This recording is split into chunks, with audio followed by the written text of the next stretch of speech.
Запуштеното место во градскиот парк, кој од пред околу 5 години доби клуч на врата, почнува да личи на градилиште. Изиданата порта и обележаните патеки ги потврдуваат изјавите на градските власти дека Скопје ќе добие нов луна парк. Идејата за обновување на паркот, кој е изграден 1955 и целосно обновен 10 години по скопскиот земјотрес, е стара. За време на Коце Трајановски се направи конкурс. За време на Петре Шилегов продолжи идејата со мала модификација. Последен обид да се обнови тој луна парк е од сегашната градоначалничка Данила Арсовска. Ја прашавме за бројноста на реквизитите, за парите што ќе се потрошат, за посетителите и за очекувањата кога паркот ќе биде готов. Но и по еден месец одговор не добивме.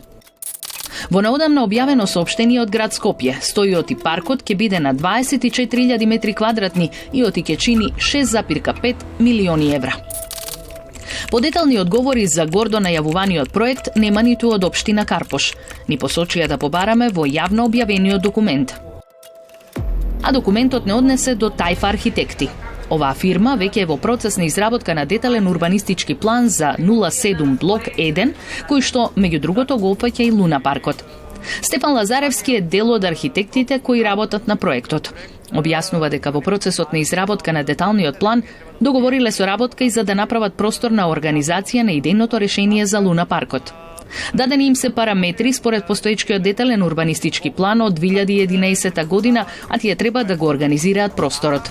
Овдека имаме 26 реквизити, меѓутоа има и дополнителни градби кои што се во функција на луна паркот, како например помошни објекти за складирање на урбана опрема, различни киосци за храна, пијалоци, тоалети, помошни објекти за поправка на опремата. Имаме 3 трафостаници кои што се преземени од претходни архитектонско-урбанистички проекти, така да во главном истите тие се приземни по градба. Но во документот стои дека се планирани објекти и до 35 метри. Конкретно таа 35 метри висина се однесува на панорамско тркало, кое што е еден од реквизити кои што ќе бидат инсталирани доколку дојде до реализација на паркот.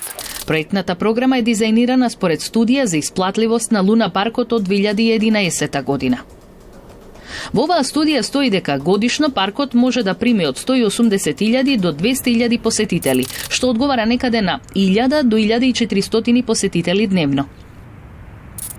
Со премерување на просторот, алатките на интернет пресметуваат дека оваа бројка може да се собере на празниот простор, но професорката Дивна Пенчик укажува на фактот дека кога би се наредиле 26 реквизити како што е планирано, тогаш би било проблематично за менаџирање. Не е планиран за да обслужи цела Македонија, поширокиот регион, иако кога го ставите толку многу атрактивни работи во еден простор, не може да речете не вие од Штип нема да дојдете во Скопје на луна парк, него ќе дојдат само од од Жданец. Се работи за парк кој треба да обслужи возраст до 12 години. Не, ова не е Пратер Виена. Значи, ако сакаме таков забавен парк, атрактивен за сите возрастни групи, тогаш треба да му бараме локација на друго место. Бомбастичните најави за луна парк со атрактивни содржини се дискутабилни за пензионираната професорка за хортикултура Стефанка Хаджипецова. Таа се сеќава на идејата за овој парк. Беше доста едноставно замислен, затоа што проектот предвидуваше простор за обезбедување на луна парк од другата страна на Вардар. Значи, на левиот брег на Вардар, тој дел беше наречен Младински спортски центар со луна парк. И тоа беше една убава концепција, затоа што таму имаше сосема доволно простор за паркирање.